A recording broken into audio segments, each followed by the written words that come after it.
কিচ্ছুর দাম নাই, মানবতার কোনো দাম নাই, মানুষের প্রতি ভালোবাসার কোনো দাম নাই। মুক্তিযুদ্ধের পক্ষে একটা দল হবে।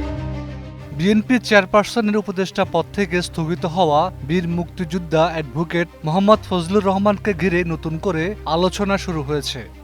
সম্প্রতি সামাজিক যোগাযোগ মাধ্যমে প্রকাশিত এক বক্তব্যে তিনি মুক্তিযুদ্ধের পক্ষে একটি নতুন রাজনৈতিক দল গঠনের ইঙ্গিত দেন। তার দাবি, এই দল নির্বাচনে অংশ নিলে পাকিস্তানের ইমরান খানের নেতৃত্বাধীন তেহরিকি ইনসাফের মতো শক্ত অবস্থান তৈরি করতে পারবে। ফজলুর রহমান তার ফেসবুক বক্তব্যে জানান, প্রতিটি জায়গা থেকে একজন করে দাঁড়াবে, ৩০০ জন ক্যান্ডিডেট হবে আমি বলে দিলাম। তবে একুশে টেলিভিশনের সঙ্গে ফোনালাপে তিনি এ ধরনের ঘোষণা দেওয়ার বিষয়টি অস্বীকার করেন। তিনি শুধু বলেছেন, স্বাধীনতার পক্ষে একটি দল ভবিষ্যতে তৈরি হবে। ইলেকশন তাদেরকে রেজিস্ট্রেশন না হবে, ইলেকশন কমিশন সাধারণ তারা মুক্তিযুদ্ধের নামে দাঁড়ায় থাকে ইমরান খানের মতো করে, ওই ইমরান খানের দলের মতো করে।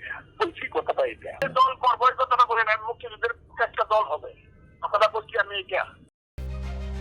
এদিকে আগামী নির্বাচনকে ঘিরে বিএনপির অবস্থান নিয়ে তিনি বিস্ফোরক মন্তব্য করেন। তিনি বিএনপিকে সতর্ক করে বলেন, জামাত ইসলামী নামের রাজাকারদের দল ৬ মাস পর বিএনপিকে দেশ থেকে তাড়িয়ে দেবে এবং ইরানের খোমেনির মতো দেশের নেতৃত্ব দেবে। বলবো না এই কারণে, কারণ এটার মধ্যে কোনো সত্যতা নাই, এটা আমার নামে অন্যরা লিখে দিচ্ছে।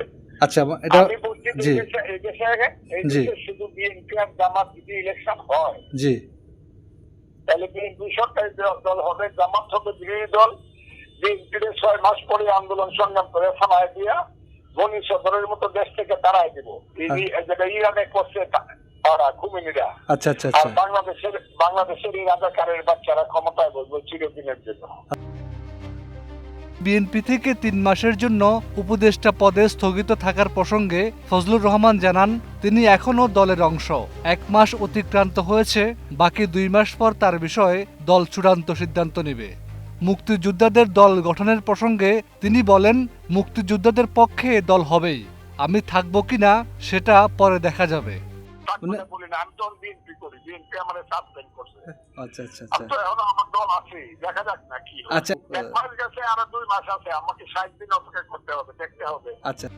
এর আগে জুলাই অভ্যুত্থান নিয়ে আপত্তিকর মন্তব্যের কারণে বিএনপি তাকে সাময়িকভাবে স্থগিত করেছিল, যদিও তিনি প্রকাশ্যে ক্ষোভ দেখাননি, তবে জানান যে এই সিদ্ধান্তে তিনি খুশি।